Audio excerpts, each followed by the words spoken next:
Overtry is fought in the mind. Uncle Ruckus from the Boondocks is one of the most outrageous characters ever written for television. He is spiteful, self-hating, and shamelessly devoted to ideas that degrade him and his own people. On the surface, it's all comedy, a satirical figure created to provoke laughter and disbelief. But hidden inside his rants and ridiculous behavior is something that actually deserves deeper reflection. Uncle Ruckus represents a mindset, one that quietly explains why some people never escape poverty. His character shows how belief systems can chain people down even when opportunities exist all around them. And that is exactly what we'll be breaking down today. Before we continue, make sure you hit that subscribe button. On this channel, we uncover the deeper truths hidden in media and culture. Truths that reveal not just entertainment, but reflections of our lives and struggles. If you want more breakdowns like this, subscribing is the best way to stay connected. Now, let's get into it. Uncle Ruckus is not simply a loud character full of outrageous claims. He embodies a mindset where poverty develops long before money is even involved. Why? Because his entire life is built on self-hatred. He denies his identity, insists on a fictional disease that supposedly turned him black, and praises whiteness as if it were divine. At face value, it's all satire. But beneath that, it is a sharp commentary on how internalized hate becomes the first step in staying broke. When a person believes they are not worth much, every chance to grow feels impossible. Self-hatred is one of the deepest barriers to wealth because it attacks the foundation of ambition. Ruckus makes no effort to improve his condition. It's not because opportunities never appear, but because he is convinced he is unworthy of them. And that way of thinking is not unique to him. Entire generations have been conditioned to believe their worth is small, that success belongs to others, and that the safest choice is to settle. Once that belief becomes part of a person's identity, they begin to block their own path forward before they ever take the first step. Psychologists describe this as learned helplessness, a state where repeated rejection convinces people to stop trying.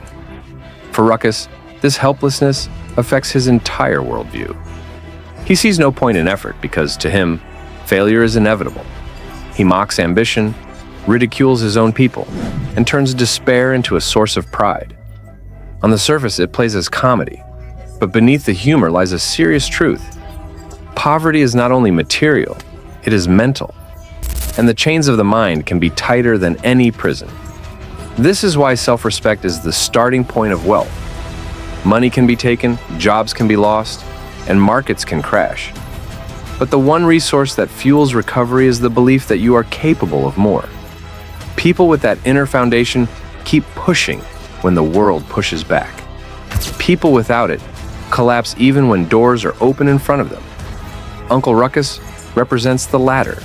His hate for himself blinds him to every possibility. The tragedy is that self-hatred often comes from trauma passed down. In the series, we see how Ruckus's parents plant those seeds in him, convincing him that whiteness is purity and blackness is curse. That same generational cycle exists outside fiction too. Families scarred by oppression sometimes pass along broken views of worth without realizing it. What begins as survival in a cruel system turns into teaching children that they are lesser, and that belief echoes across lifetimes. Ruckus exaggerates this cycle, but he also explains it. His entire being is proof that when people internalize hate, they live as if they are cursed. They become their own gatekeepers. They lock themselves out of opportunity.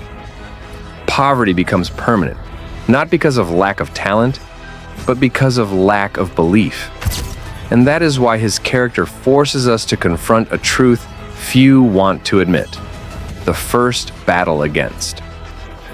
Now, if self-hatred is the seed of poverty, loyalty to oppression is the water that keeps it alive. Uncle Ruckus doesn't just despise himself, he praises the very structures that despise him. He treats whiteness as sacred, calls slavery a blessing, and constantly claims that life would be better if he could erase who he is. This is satire at its sharpest, but it also reflects a grim reality.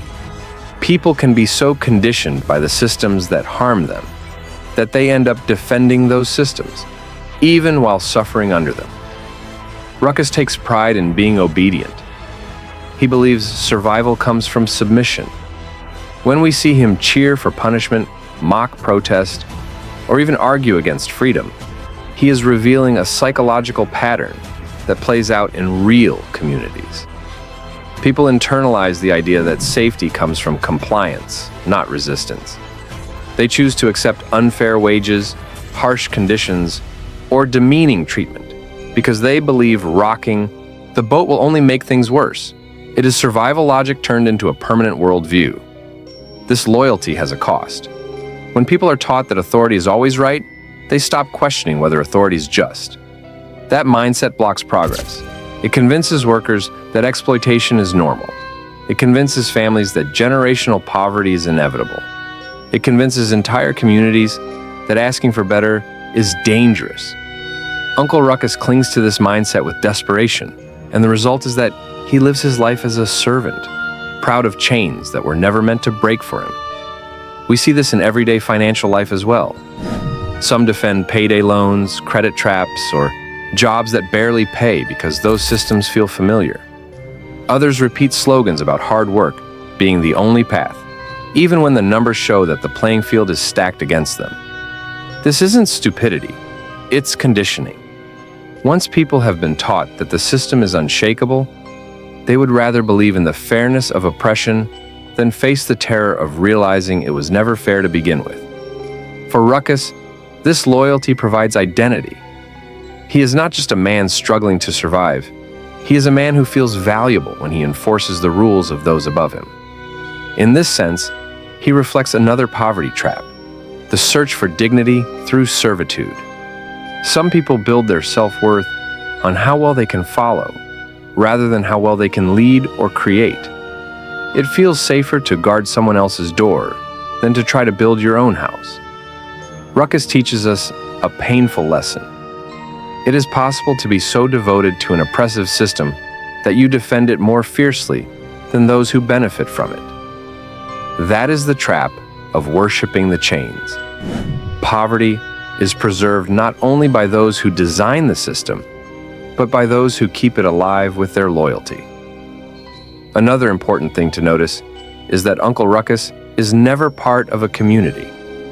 He distances himself from Black people, mocks their struggles, and even insists he is unrelated to them whenever he introduces himself. This rejection is not just a character quirk. It reflects another reason why poverty persists: isolation. People who cut themselves off from their community cut themselves off from support, knowledge, and opportunity. Ruckus embodies this isolation so fully that he becomes a warning sign of what happens when a person decides to survive alone in a world designed to keep them at the bottom. Community has always been one of the strongest defenses against poverty. Families, neighbors, and networks pool resources, share skills, and build collective strength. History shows that marginalized people survive the harshest conditions by relying on each other. But for someone like Ruckus, community is an enemy. He sees connection as weakness. He convinces himself that mocking his peers elevates him. The truth is the opposite. His refusal to stand with others leaves him powerless, and that mirrors what happens in reality when people abandon the bonds that make progress possible.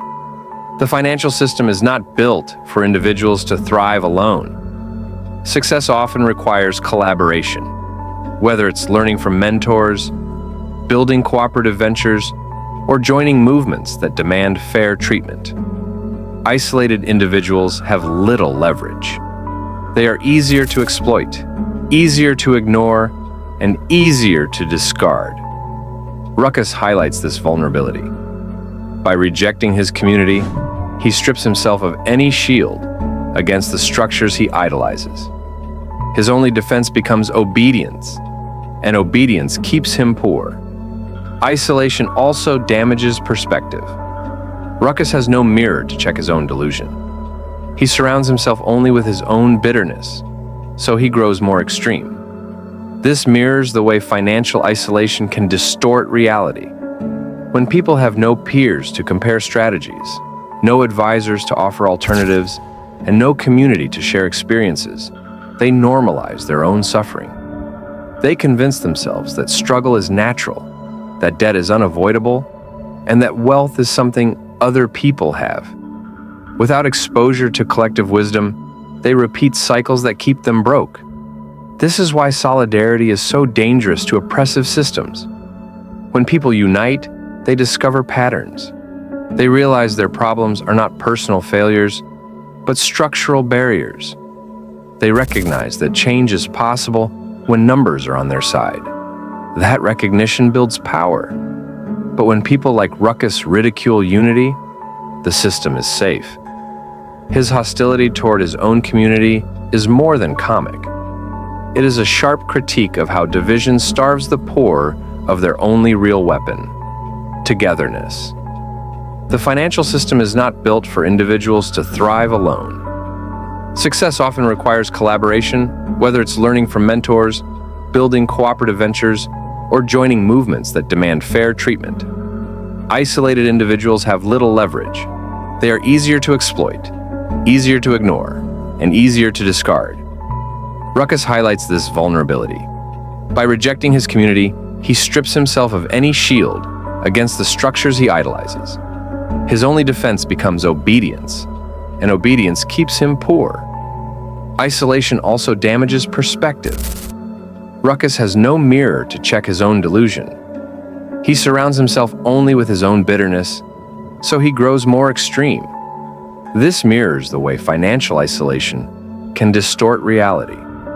When people have no peers to compare strategies, no advisors to offer alternatives, and no community to share experiences, they normalize their own suffering. They convince themselves that struggle is natural, that debt is unavoidable, and that wealth is something other people have. Without exposure to collective wisdom, they repeat cycles that keep them broke. This is why solidarity is so dangerous to oppressive systems. When people unite, they discover patterns.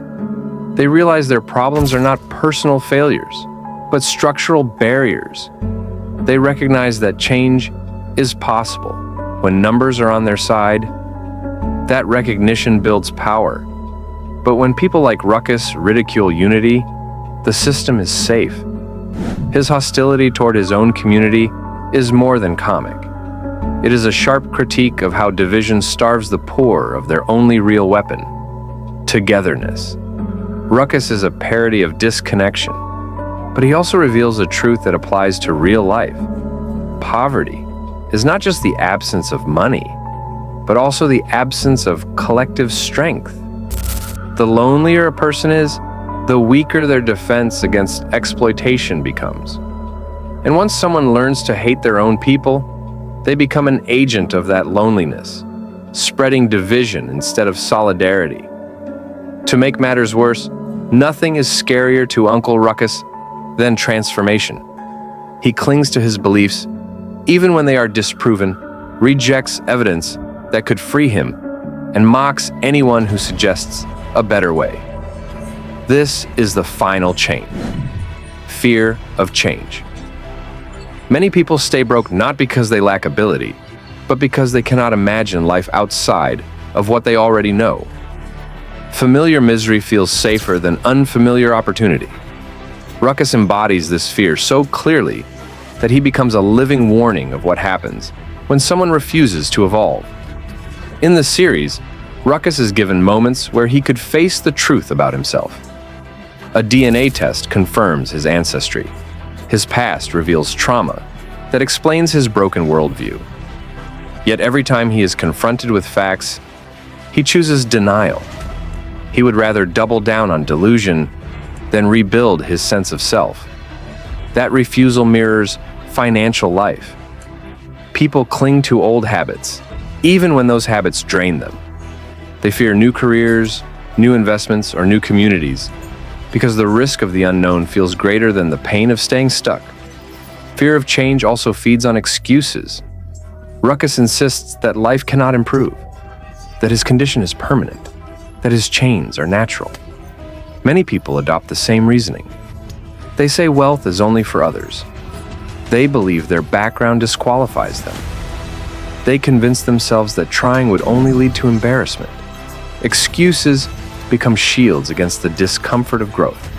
But shields also block the very opportunities that could shift a person's future. Change requires vulnerability. To admit you want more means admitting that what you have is not enough. To step into new ground means risking rejection or failure. For people like Ruckus, that vulnerability feels unbearable. He avoids it by ridiculing change itself. He calls ambition foolish. He calls freedom dangerous. This is a reflection of how deeply people resist growth when they are terrified of being wrong about their own limitations. The tragedy of this mindset is that it ensures poverty continues.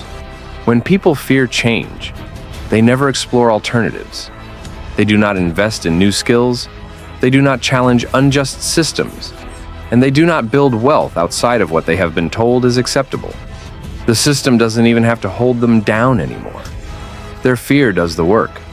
And so, like Ruckus, they live their entire lives in the comfort of chains, mocking anyone who dares to rattle them. Uncle Ruckus was written as satire, but the lessons hidden in his character go far beyond comedy. Every time someone convinces themselves they are unworthy, every time they defend systems that exploit them, every time they mock ambition, every time they cling to misery because it feels familiar, Ruckus is alive. He is a caricature, but he is also a mirror. The Boondocks uses him to shock us into laughter, but also into reflection. Poverty is not only about wages, inflation, or economics. It is also about psychology, belief, and identity. Without addressing those internal battles, no amount of external opportunity can create real change. Breaking poverty requires more than income. It requires breaking the stories that chain us. It requires refusing to glorify suffering. It requires uniting with your community rather than mocking it. And it requires courage to face change, even when it feels terrifying.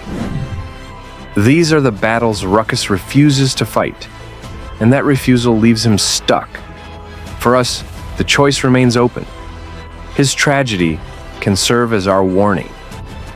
If you enjoyed this breakdown, don't forget to subscribe for more explorations into media, culture, and the hidden lessons buried inside the characters we know and love. Hit the like button if this gave you a new way to see Uncle Ruckus, and share this video with someone who needs to hear it. Drop a comment below and let us know. What other characters should we break down next? We'll see you in the next video.